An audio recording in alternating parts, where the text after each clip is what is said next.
আমার যত দাঁত নড়ছে সব কিন্তু আমার বাবাই ফেলে দিয়েছে। কিন্তু এখন কি যুগ এলো, দাঁত নড়লে বাসায় ফেলা যাবে না, সব ডাক্তারের কাছে গিয়েই ফেলতে হবে। এটা সব বাচ্চাদের ক্ষেত্রে কিনা জানি না, তবে এটা আমার মেয়ের ক্ষেত্রে আমি দেখতেছি। আমার মেয়ের যে কয়টা দাঁত নড়েছে সব কিন্তু ডেন্টিস্টের কাছে গিয়েই ফেলতে হয়েছে। হ্যালো গাইস, আসসালামু আলাইকুম। সবাই কেমন আছেন? আশা করবো আল্লাহর রহমতে সবাই ভালো আছেন। আমরাও কিন্তু ভালো আছি, তবে একটু টেনশনে আছি। যারার আজকে একটা নতুন দাঁত নড়েছে, সেটা হচ্ছে ডেন্টিস্টের কাছে যাচ্ছি ফেলতে।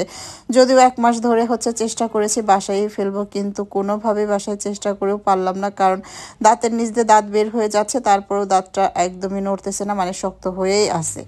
আর যাই হোক, এই যে সন্ধ্যার সময় বের হয়ে গেছি মা মেয়ে মিলে ডাক্তারের কাছে যাওয়ার জন্য। আমাদের গায়ে শীতের কাপড় নাই, এটা ভেবে আবার কেউ কমেন্টস বক্সে এসে বাজে কোনো কমেন্ট করবেন না। এই ভিডিওটা আমার গরমের সময় করা ছিল, এখন যখন সময় পেয়েছি তার জন্য আপলোড দিয়ে দিচ্ছি।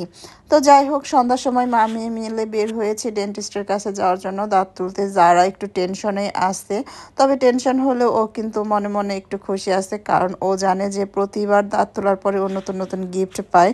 তো এই যে আমরা দুইজন মিলে রিক্সায় করে তারপরে যাচ্ছি। আর যারা আমার সাথে অনেক কথা বলতেছিল, আমার মেয়েটা কিন্তু প্রচুর কথা বলে আলহামদুলিল্লাহ। আর ওর কিউরিসিটিটাই বেশি। ও দেখা যায় রোডে যাওয়ার সময় যখন যেখানে যা দেখে সেইটাই জিজ্ঞেস করে, এটা কেন, এটা কি জন্য হলো, এইরকম অনেক প্রশ্ন ও করতে থাকে। আর আমার এই জিনিসগুলো ভালো লাগে, কারণ বাচ্চাদের মধ্যে যদি কিউরিসিটি থাকে তাহলে সেই বাচ্চার নাকি মেধা ভালো হয়। যাই হোক, আলহামদুলিল্লাহ আমরা কিন্তু ডক্টরের কাছে পৌঁছে গেছি। এই যে আমার মেয়ে দেখেন খুশিতে একটু নাচতেছে, কারণ ও আজকে দাঁত তুলে পড়াই হচ্ছে ও একটা গিফট পাবে। আমরা এখানে যখন অনেকটা সময় বসে থাকি তখন এখানকার কফিটা হচ্ছে খাই, কারণ কফিটা খুব ভালো লাগে। তো আমি আর যারা দুইজনে মিলে কফি খেয়ে নিলাম।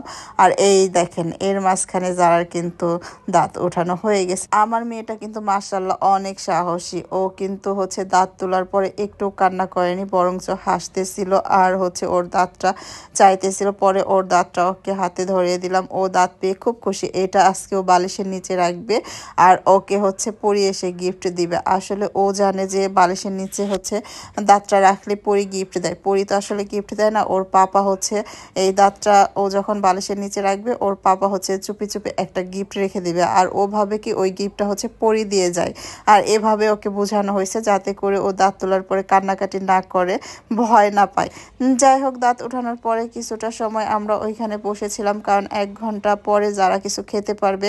আর একবার যদি বাসায় ঢুকে যায় তাহলে বাসা থেকে আবার বের হয়ে হচ্ছে কিছু খাওয়ানো হবে না মেয়েকে, যার জন্য 1 ঘন্টার মতো অপেক্ষা করে আমরা এই যে চলে আসলাম আমাদের বাসার কাছে। এইখান থেকে যারা হচ্ছে ওর পছন্দের বার্গারটা খেয়ে নিল। বার্গার খাওয়া শেষে এখন আমরা বাসায় চলে যাব। তো কার কার বাচ্চারা এইরকম সাহসী অবশ্যই কমেন্টসে জানাবেন। আজকের মতো এখানেই শেষ। আল্লাহ হাফেজ, আসসালামু আলাইকুম।